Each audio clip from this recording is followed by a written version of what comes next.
All right, back here on Is It Prophecy on Israel National Radio Show, also simulcasted on messiahhour.blogspot.co.il. Check out all our recent shows. Of course, had Rabbi Sharga Simmons, founder of Honest Reporting, and we got a lot of great feedback from Rabbi Yossi Mizrahi from DivineInformation.com. So you can check out all those episodes and last week's episode with Zev Ben Yechiel. Right now in studio, and this is my first studio guest in a while, so I'm very happy to have him aboard, is Mr. Chananya Weissman. If you ever heard of End the Madness, that's him, that's his baby, and has also written a book about the Shidduch crisis, and we're going to start with that because part of the reason I believe, this is a show asking if Mashiach is close, if we see news events. I also am a fan of the game. I want him to come, and I want to talk about some of the reasons why he might not be coming. So, Chananya, welcome. Thank you. So let's start with the book about the Shidduch crisis, in that you were saying before we got started, there are elements in there that are keeping us from seeing Mashiach, perhaps. Oh, absolutely. I mean, as we are taught, one of the main reasons why we are in Galus is sinas chinam, and I think one of the major elements of the problems in the Shidduch world are sinas chinam, where people are judging their fellow Jews based on criteria that aren't really relevant, that aren't really the ways that God judges us, and God wants us to judge each other, and that's really sinas chinam.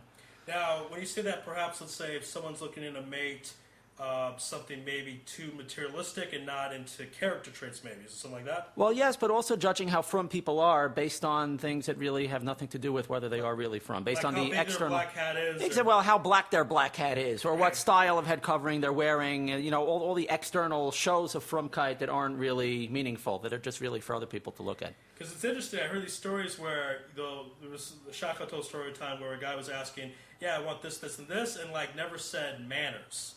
And we don't. And that really should be higher on the list, right? Assuming he wants somebody who has good mitos. I hope so. One of the things I talked about, and, we're really going to go kind of tell it like it is. I'm usually not so blunt, but, there's a problem I mentioned to you last week that for some reason converts are considered lower on the chart in the Shidduch world, which is absurd because the Torah talks several times about how much he loves the convert. Of course, yeah, that's certainly one of the elements of sinas chinam, both the converts and the balei tshuva.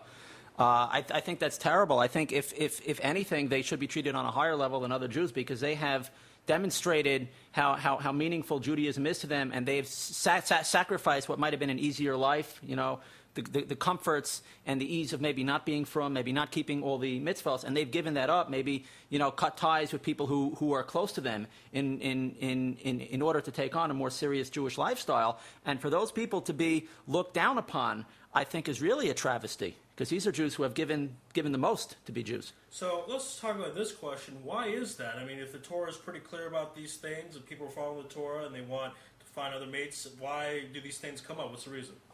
Well, I'm not a psychologist, but if I were, I would speculate that because Jews have been persecuted for so long, we look forward to an opportunity to persecute someone else. Wow.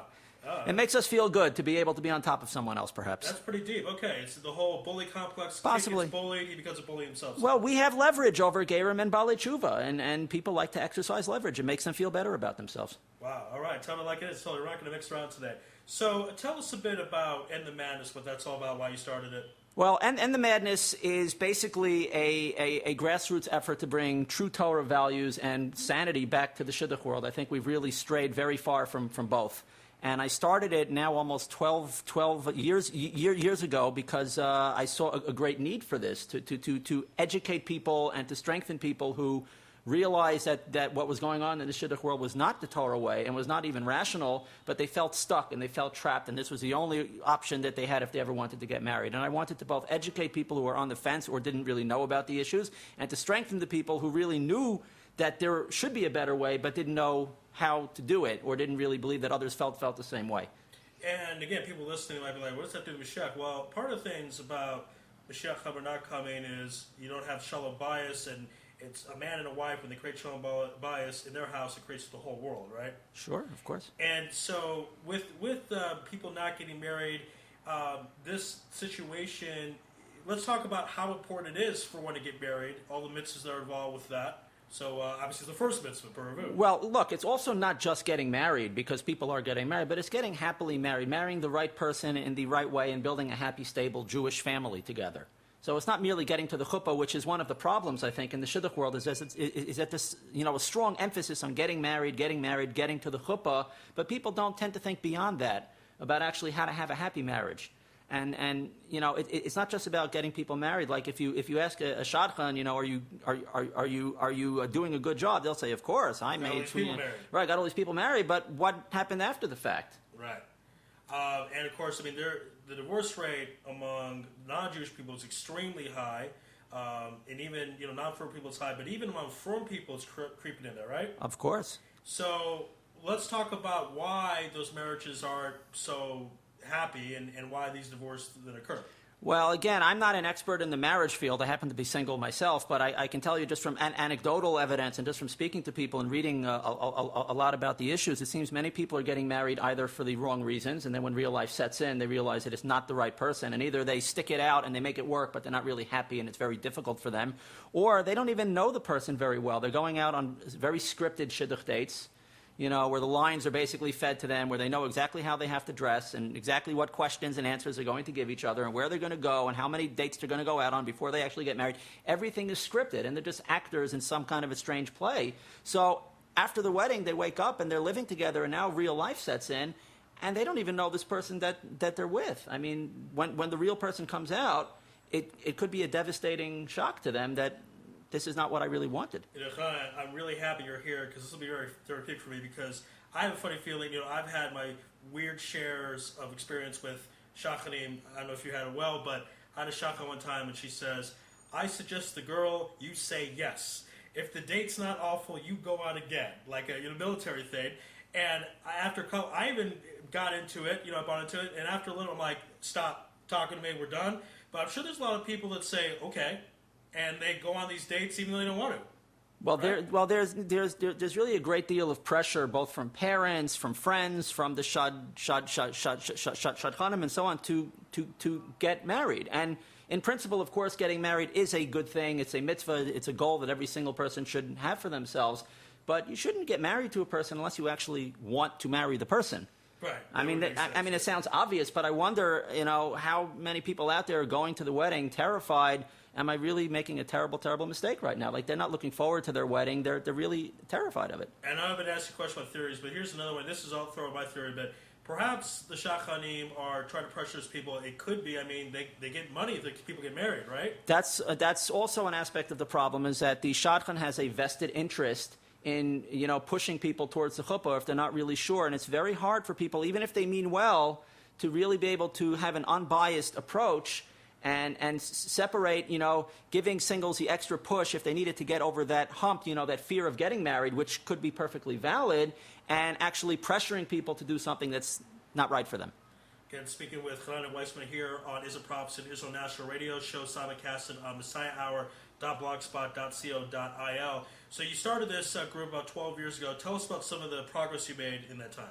Well, we've run many, many dozens of programs. I don't call them singles events because many of them weren't even open only to singles. And I've run many programs. Some of them had more of an educational aspect where we would have speakers talking about the issues, or just groups of singles in groups talking about the issues.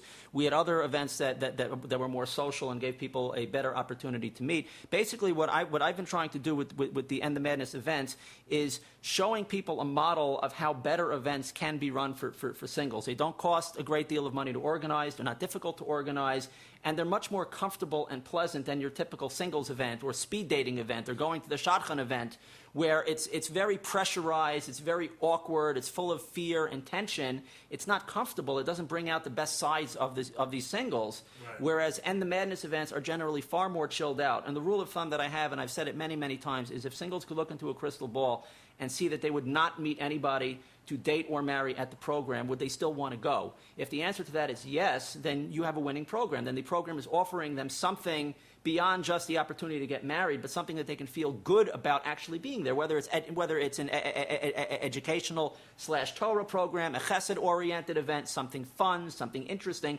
where they would naturally want to be there. That will bring out the best sides of their personality and be comfortable. If the answer is no, they would only be there if they knew that they would meet somebody to date. Then you just have a typical singles event, which isn't fun for anybody. Yeah, I mean, honestly, I hate singles events, and I've retired from going. Last one was a few months ago. I told a friend I got retired. I don't like going to them. I don't enjoy them. I have a feeling most people don't enjoy them. No, most people don't, but they feel that they have to keep dragging themselves to the next one because that's their only chance to get married. So that's full of fear and tension, and it doesn't bring out the best sides of their personality. And even the conversations that they have with others there are going to be full of that tension and awkwardness, sizing the people up. Do I want to marry this person, or do I want to try to strike up a conversation with someone else? Oh, yeah. It's just very weird. I've been there. Yeah, I'll meet someone. I start the conversation. I'm like, I don't know if this person's marriage material. I'm like, and I was thinking, I only met them in 5 minutes. That's like, right. And I think people have those thoughts. You try to size them up if you can take them to the altar, and I don't know if you need to do that. And I think that if you might have met the very same person at a more chilled out program and you were just naturally speaking with them, right, and you were comfortable and she was comfortable, you might just see something in that person that says, hey, that person's interesting, I would like to get to know her better, where you don't have your guard up because you're at some singles event. All right, I continue with my therapy session here. So, I've dated a few women in the past couple of months, and I kid you not, in 1 week I had a girl not continue with me who had tattoos, who I was not religious enough for her. And then I had a girl who was Shomer Nagia, and I was too religious for her. I'm not making that happen. So they started with the girl that had the tattoo. She had a problem that I had a TV in the house. And this is one of those external things that don't really add up, or am I wrong? Should I get rid of the TV? I think you should live your life the way you want to live your life. I mean, you have to be true to yourself and find somebody who wants to share life with you as you are today. Fair enough. And also, the other situation was, I went on a date one time at a black yarmulke, and the person went on that for about 30 minutes, talking about me wearing a black yarmulke. That's also a thing that doesn't really matter that much, right? Well, I wear the yarmulke that I wear because I think it's pretty, and that's how I honor the custom of wearing a yarmulke. Anybody who wants to know how I feel about politics or Judaism or anything else will simply have to ask me, because there's no other way to know by looking at what I'm wearing. Right. And this thing, the yarmulke thing, really, when I was a kid, I was told about this by my dad, that in Israel, the type of yarmulke you wear is your political/religious affiliation. And I thought at the time that's absurd, and I moved here, and it's true. Well, it's true in people's minds, but again, if your philosophy is so shallow that it's able to be fully expressed in a piece of fabric, I wouldn't say there's really much substance to it. Right. Well said. So some of the things, you're talking about your goals, because you've been doing this for a long time. Goals long-term, what are you looking for? My goal long-term is to bring sanity and normalcy back to the Jewish people. I'm a very ambitious, high-reaching person, and I hope I live to see the fruition of these goals. Obviously, I'm up against a mountain of craziness in the Shidduch world, and a lot of people who are on my side are scared to do anything about it because they're worried about themselves or their children getting married. And that's one of the most frustrating aspects of it, because if the people who are already on my side are not willing to step forward and help with the process, and by that I mean sticking to the principles of End the Madness and possibly getting actively involved in some way, helping to organize a program or something of that nature. If the people who already are on my side are too scared to do that, then who will? Now, we were talking about the Shidduch world, the problems. Are there ways maybe to avoid the Shidduch world? I mean, there's internet dating that's very popular, meeting someone Shabbat tables. I hear that's happening more often. What would be some ways to get around the Shidduch system? Well, again, I don't think that there are a lot of natural meeting opportunities. That's one of the major problems in the Shidduch world, and that's one of the major goals of End the Madness, is to bring back the natural social opportunities that our parents and grandparents had the opportunity to take advantage of. In shuls, mixed wedding meals. I mean, it's very rare that you go to a wedding meal or a simcha where the seating is mixed, and to me that's criminal. I mean, here you have friends of the chassan and kala, so they naturally have probably a common background. They certainly have common friends. There's marriage in the air. They're dressed their finest. Right? And they're at a program that they would be at anyway. That's the best natural meeting opportunity. Why in the world are you separating them? It doesn't make any sense whatsoever. What bad behavior are you trying to prevent exactly? I just don't understand it. That's a great point. And I was at a wedding in the old state one time. Everything was separate, including the chuppah, like everything. You couldn't even see what the bride looked like. Nothing. Well, I hope the chassan and kala were under the same chuppah. I don't even know. There might have been a chitza there. I'm not sure. It was a very strange thing. I was like, oh, it must be Old City. It's more religious. But I think people use that the wrong way. Too religious and not really religious as the Torah says it. Right. See, people tend to confuse being more frum as being more strict about something or more uptight about something. And to me, I would say that I'm the frummest person out there because I am very, very machmir in helping people to get married. Right. So, which is pretty big. And I think that means loosening up some of the restrictions that have been artificially introduced into the Shidduch world. And also there's the whole clash. There's a lot of immigrants coming to Israel, United States Anglos, and would you say that it's kind of a bit of a bubble? What Katzmon's called the Bitza, the swamp. I've heard that a lot. I mean, I live in the general Katamon area, and I haven't found it to be some paradise for singles. I don't know where they're all hiding. I mean, I know that there's some shuls that are, said to be meccas of single life. I don't know. I've been there on some of the Friday nights. I haven't found it to be that much of a scene. And if you go to the same shul Shabbos morning, it's often very, very empty. So I wonder where all the frum singles are really hiding, if they're just coming to shul Friday night, or if they're really there. I don't know. Also, there's a shul I go to. I like it a lot, but their kiddush is separated. Right. And it sounds like you are not a fan of that. I'm not a fan of that at all. I see no reason for that whatsoever. Because if you have a shul that has, there are shuls also going to do that where it's mixed. You say like-mindedness, right? People have the same interest because the shul, if they're going to the same shul, there's a similar theology. So you already have an in. And, they're in a good mood probably, hopefully Shabbat. Sure, I would hope so. I mean, I think that every opportunity that we have to, make it easy for single men and women to meet, we should be going full force after that. Rather than finding more ways to separate them, we should finding more ways to make it easier for them to meet. All right, and there are certain prayers people say. There's the Perek Shira and the 40 Days of the Kotel. You have any particular thoughts on that aspect? Well, I'm certainly a fan of prayer as a frum Jew, but I think that for some people it's really a crutch. I mean, people go to cemeteries to daven, and they have separate entrances for the men and women to pray at the cemeteries. I mean, God must be looking down at them and laughing, saying, what is wrong with you people? You're here davening for the same reason. Why don't you go out for coffee and meet each other? Right, that's true. Also I was thinking, people like to go to the Kotel a lot. Now, obviously, Mechitza for the praying is going to be separate. What if there was a way maybe, in the front, they had some, way to meet, something like that? I think there would need to be something somewhat formal. I mean, it would be kind of, chaos for just randomly people to go up and trying to pick people up at the Kotel. I don't think that's necessarily pleasant either. We don't want to turn the Kotel into some type of a singles event. Again, I'm not a fan of singles events as they currently are right. There needs to be more of a pretext for people to talk to each other. All right.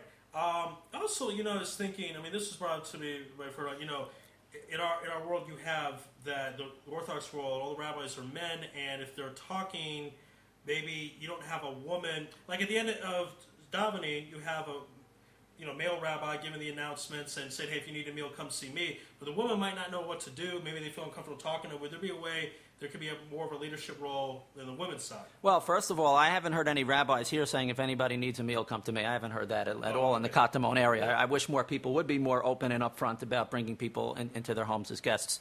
But in terms of women taking leadership roles, I don't see why not. I don't know if that would really help in terms of the Shidduch world, but, women are capable and they're talented. There's no reason why we shouldn't use those talents.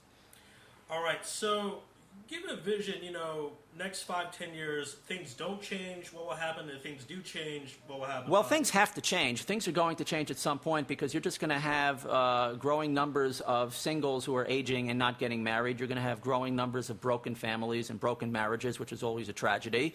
And at some point, things are going to have to change. The only question is, when are they going to change, and in what manner are they going to change? And are they going to change on our terms because we're proactive and doing the right things, or are they going to change because our backs are up against the wall? And this is certainly an issue. You're talking about people getting married, having happy homes, having a lot of kids. We are a people not dying, but there's 13 to 15 million of us in the whole world. Right. And if we don't populate, the stats say that at some point Jews might be a minority in Israel. Well, I'm not so worried about that aspect. Obviously, I would like to see more Jews in the world and more, growing families, but that's not my personal interest in trying to bring Torah values back to the Shidduch world. I'm not looking to breed singles like mating animals. I'm looking to just help people find their spiritual counterparts and to create better homes. And then the rest will kind of follow on its own. What are some also crazy things in the Shidduch world? They look down about Chuvas, Gary, other things out there that really disturb, bother you in the Shidduch world? Oh, there are many, many things. We already touched on the lack of social opportunities. We've touched on the focus on the externals. One of the things that bothers me a lot is the attitude that there are, and I hear this a lot, that there are so many great girls out there and not nearly enough guys. Where are all the good guys? Either there aren't any guys, or the guys out there are all a bunch of losers and nobody would ever want to marry them. I hear that a lot, and it's become somewhat of a mainstream idea, and I think it's terribly wrong. It's absolutely wrong. First of all, I'll tell you why I think it's false, okay? I think there's a perception that there's a shortage of men out there. I haven't found that to be the case. I'll tell you why there is a perception. If you go to the average shadchan and ask, do you know more men or women? She'll say, oh, I got all these girls, I don't have enough guys.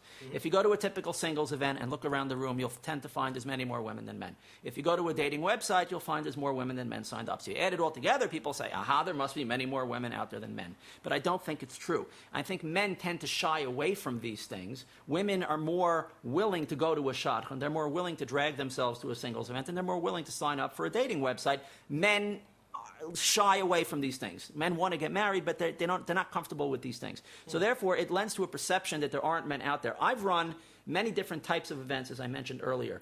The events that had more of a singles-y feel to them drew more women than men. The women would sign up earlier than the men, and I would typically wind up with more women than men. The events that were clearly not singles events, okay, even though none of my events were singles events, but they didn't have the perception of being a singles event, would often draw more men than women. Because the women would say, why do I want to go to an event that's not about marriage? I just want to meet a guy. I'm not interested in that. The men would come because it was more chilled out.